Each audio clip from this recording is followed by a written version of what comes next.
Good morning to all my dear students. Today I am going to explain you all subject science of class 5, chapter 2nd. So let's begin now. The name of the chapter is Animals Living and Surviving. One day John went to farm with his grandpa. एक दिन John अपने grandpa के साथ farm में जाता है. There were many animals. He also saw a puppy and played with them long time. वहाँ पे बहुत सारे जानवर थे और उसने एक पप्पी को देखा और उसके साथ लंबे समय तक खेला. John, grandpa, they are such lovely animals, what are they called? John बोलता है, ग्रैंडपा, ये कितने प्यारे एनिमल्स हैं, इनको क्या कहा जाता है? Grandpa, my dear, these animals are called pet animals. They live in house, homes और इन द सराउंडिंग. ग्रैंडपा बोलते हैं कि मेरे प्रिय, ये एनिमल पेट एनिमल कहलाते हैं और ये हमारे घर पर या फिर हमारे अगल बगल रहते हैं. John, grandpa, I can see some other animals too, they are big in shape and size. John बोलता है, ग्रैंडपा, मैंने भी बहुत थोड़े बड़े एनिमल्स देखे हैं, वो शेप और साइज में बड़े थे. Grandpa, yes, these big animals help us in many ways. Grandpa बोलते हैं, हाँ, ये बड़े एनिमल हमारी बहुत तरीके से मदद करते हैं. दे आर कॉल्ड फार्म और domestic animal.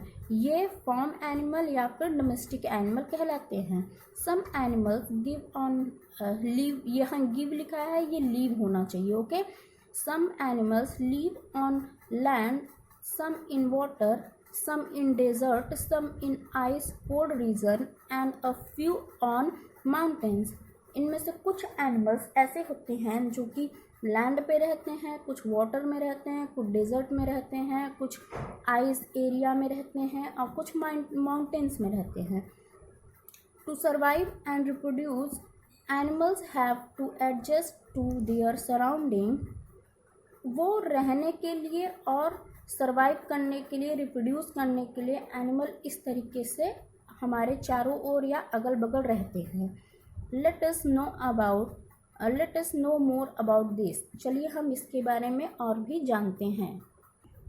Classification of animals. We have learn that all animals have divided into 2 groups. हमने पढ़ा है कि एनिमल्स को एनिमल्स को 2 भागों में डिवाइड किया गया है. Invertebrates and vertebrates. इनवर्टिब्रेट्स क्या होते हैं? एनिमल विदाउट बैकबोन, मतलब एनिमल्स जिनमें बैकबोन नहीं होती है. वर्टिब्रेट जिसमें बैकबोन, मतलब जिन एनिमल्स में बैकबोन होती है. Invertebrates include all insect, worms and many other small animals. Invertebrates क्या होते हैं? इंसेक्ट होते हैं, वर्म्स होते हैं और बहुत सारे छोटे एनिमल्स होते हैं. 95% of the animal are invertebrate. 95% animals जो हैं वो इनवर्टिब्रेट्स होते हैं. Vertebrates can be further divided into 5 group. Vertebrate जो है 5 ग्रुप्स में डिवाइडेड हैं, जैसे fish, amphibians, reptiles, bird, mammals. इसमें सारे एग्जाम्पल्स दिए गए हैं. ओके, आपको इसको पढ़ना है. Each group of animals has special ways of living. हर एक ग्रुप के जो एनिमल्स होते हैं उनका अलग ही तरीका है रहने का या अपनी ज़िंदगी चलाने का. They have different body covering, different eating habit, different organ for breathing and different ways of moving from place to place. इनकी अलग अलग तरीके की बॉडी कवरिंग होती है, अलग तरीके का खाने का स्वभाव, अलग तरीके के ऑर्गन होते हैं जिनसे इन सांस लेते हैं और अलग तरीके की इनकी एक जगह से दूसरी जगह आने की स्वभाव होते हैं. Body covering of animals. Animals की body covering. Different animal have different body covering. हर एक अलग अलग एनिमल्स की अलग अलग बॉडी कवरिंग होती है. इंसेक्ट मतलब कीड़े मकोड़ों में. All insect have their body covered with टिनी hard scales. जो इंसेक्ट होते हैं उनमें उनकी बॉडी कवरिंग अलग होती है, मतलब हार्ड होती है और छोटी होती है. Reptiles. A reptile's body is covered with dry, hard skulls, horny skulls, of reptiles prevent water loss from their body. Reptiles की बॉडी जो होती है वो ड्राई हार्ड स्कल्स से कवर्ड होती है, इनकी स्कल्स हॉर्नी होती है और रेप्टाइल्स का जो बॉडी होता है वो इस तरीके से बना होता है और उनके कवर्ड ऐसे होते हैं कि वो बहुत ज़्यादा पानी अपने में से लॉस नहीं होने देते हैं. Some animals like tortoise have a shell on their body. Hard shell protect the soft body of the animal inside it. अब यहाँ बता रहा है टोटोटाइज जो होता है उसके ऊपर एक हार्ड सेल पाया जाता है, जिसे हार्ड खोपड़ी होती है उसकी, जिसकी वजह से वो अपने सॉफ्ट बॉडी को उसके अंदर छिपा के सेफ रख सकता है. Fish. Most fish have overlapping scale in rows on their bodies. These scales are flexible and do not disturb their movement. अब फिश की जो बॉडी होती है वो एक दूसरे से अटैच्ड होती है, ओवरलैपिंग वाली स्केल्स होती हैं. इनकी बॉडी काफ़ी फ्लेक्सिबल होती है जिसकी वजह से ये कोई भी मूवमेंट करके इधर उधर करके पानी में आसानी से चलती हैं. Birds. A bird's body is covered with feather. The down feather close to the body keep it warm. Contour feathers cover the body. Feather of the tail and wings are large and help the bird to fly. Birds की जो मतलब body cover होती है वो काफ़ी मतलब attached होती है उनके बॉडी से, ताकि उनको गर्माहट फील हो सके. और इनकी जो कवरिंग होती है वो बॉडी की पूरी टेल तक होती है, टेल से लेके पूरी विंग्स तक होती है, काफ़ी लार्ज होती है जिसकी वजह से ये आसानी से उड़ सकते हैं. Mammals. A mammal's body is covered with hair, fur, wool or bristles. These body covering keep the animals warm in cold climate and also protect them from rain. अब मैमल्स की जो कवरिंग होती है वो किससे होती है? हेयर से, फर से, वुड से और ब्रिस्टल्स से होती है. इनकी कवरिंग ऐसी होती है कि ये इनको कोल्ड क्लाइमेट में भी इनको रेनफॉल से या कोल्ड क्लाइमेट से भी इनका प्रोटेक्शन होता रहता है. Movement of animal. Animals move from place to place in search of food and to escape their enemies. जो एनिमल होते हैं वो एक जगह से दूसरी जगह या तो भोजन की तलाश में जाते हैं या फिर अपने एनिमीज से मतलब अपने दुश्मनों से बचने के लिए जाते हैं. Look at the given picture, observe the animals. इस पिक्चर को देखिए और इन जानवरों को देखिए. Do all the animals in the picture move in the same way? क्या इनमें दिखाई गई सारे जानवर एक ही डायरेक्शन में या फिर एक ही दिशा में जा रहे हैं? Insects have six legs to move, travel, hook और walk. इंसेक्ट्स की 6 पैर होते हैं जिससे वो चलती या रेंगती हैं या फिर किसी चीज़ को पकड़ने के लिए मतलब कोई भी चीज़ पकड़ने के लिए या चलने के लिए यूज़ करती हैं. Insect like grasshopper have strong hard leg to hook about. Insect जैसे ग्रास होपर है वो उनके पैर काफ़ी मजबूत होते हैं ताकि वो पकड़ के कोई भी चीज़ मतलब सहारा लेके आगे जा सकती हैं. Beetles and ant travel with their 6 leg. Beetles और आंट्स ऐसे इंसेक्ट्स हैं जो कि रेंगती हैं मतलब ट्रेवल करती हैं अपने 6 पैर से. Some insects like butterfly, honeybee, mosquitoes, dragonflies and ladybird can fly easily.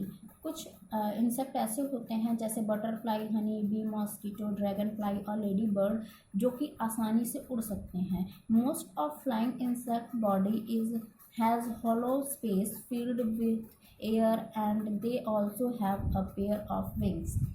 इन कुछ ऐसे मतलब इंसेक्ट होते हैं जिनमें ये ऐसी इंसेक्ट्स हैं जिसमें इनकी जो बॉडी होती है वो होलो होती है मतलब एयरी होती है जिसकी वजह से इनमें एयर भर जाता है और ये आसानी से उड़ते हैं क्योंकि इनके पास 2 विंग्स भी होती हैं.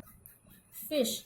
Most fish have 2 set of pair fin on one pair in the front and one pair on the back. to move in water. The unpaired fin help them to maintain their balance. The tail fin help to change its direction while swimming. अब यहाँ कह रहा है most of fish के पास क्या होती हैं, दो पेयर होती हैं फिन्स की, एक पेयर आगे की तरफ, एक पेयर पीछे की तरफ। किस लिए होती हैं? ताकि ये पानी में आसानी से मूव कर सके। और जो अनपेयर होती हैं वो उनको बैलेंस मेंटेन करने में हेल्प करती हैं। और जो टेल होती है, टेल में जो फिन होती है उनकी, वो उनको हेल्प करती है ताकि वो स्विमिंग के दौरान अपने डायरेक्शन को चेंज कर सकें। Amphibians, frogs and amphibians that live on both land and in water. They hop on the ground with their powerful hind leg. They also have webbed feet. A foot has skin between the toe which helps them to push water like a paddle. अब amphibians ऐसे होते हैं जो कि दोनों में, land और water दोनों में रहते हैं। ये ग्राउंड पे कूदते भी हैं और इनका जो पीछे वाला पैर होता है वो उनको सपोर्ट करता है कूदने में या फिर चलने में। और फिर उसके बाद इनकी जो फीट होती हैं वो काफ़ी वेब्ड होती हैं, मतलब जाल की तरह होती हैं, जिससे कि मतलब इनके पैरों में ना, पैर के बीच जो टो होती है उनके बीच ना इनकी जाल की तरह स्किन होती है, जिसकी वजह से ये पानी में आसानी से तैर सकती हैं, पैडल की तरह अपने पैर को मार के तैर सकते।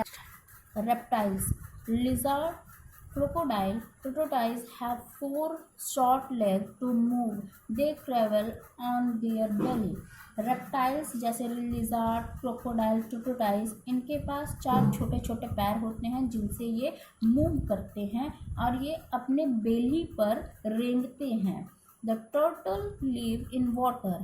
टर्टल कहाँ रहता है? पानी में रहता है। They have 4 limbs which act as flipper और paddle to help them swim. इनके ये जो 4 छोटे छोटे पैर होते हैं वो इनको पानी में तैरने या फिर एक जगह से दूसरी जगह जाने में मदद करती है। Snakes do not have legs. Snakes में पैर नहीं होते। They have skulls on the underside of their body which enable them to move.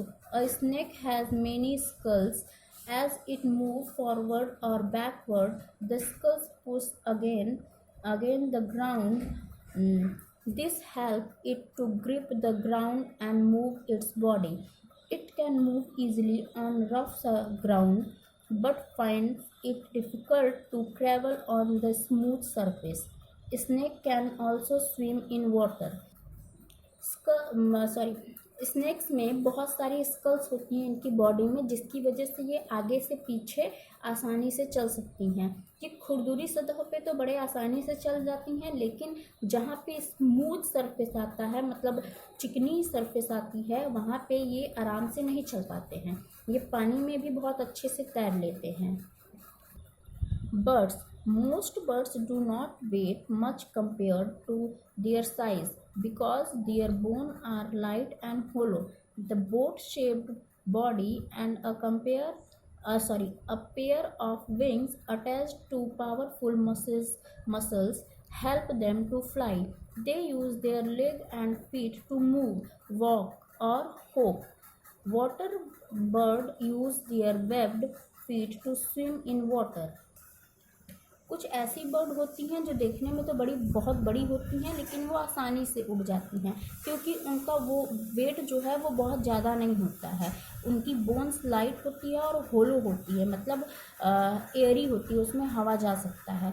और वो बोट शेप में बनी होती हैं। उनके पास 2 विंग्स होती हैं जो कि उनके पावरफुल मसल्स से जुड़ी होती हैं, जिससे वो आसानी से उड़ सकती हैं। इनके पास 2 पैर होते हैं जिनसे ये चल भी सकती हैं, एक जगह से दूसरी जगह जा भी सकती हैं। और इनके जो पैर ऐसे बने होते हैं कि कुछ बर्ड ऐसी होती हैं जो पानी में आसानी से तैर भी सकती हैं। Mammals have 4 limbs. The front leg are called forelimbs and the back leg are called hind limbs. Some mammals use their limbs to walk, to run and to hop, while others use their legs to burrow or swim. Mammals जिनके 4 पैर होते हैं, जो कि आगे के पैर जो होते हैं वो फोर लिम्स कहलाते हैं और पीछे के पैर हिंड लिम्स कहलाते हैं। मैमल्स जो होते हैं वो अपने पैरों से चलते हैं, दौड़ते हैं और कभी कभी पेड़ पर भी चढ़ जाते हैं, और ये पैर इनका कोई भी गड्ढा खोदने में या फिर तैरने में मदद करता है।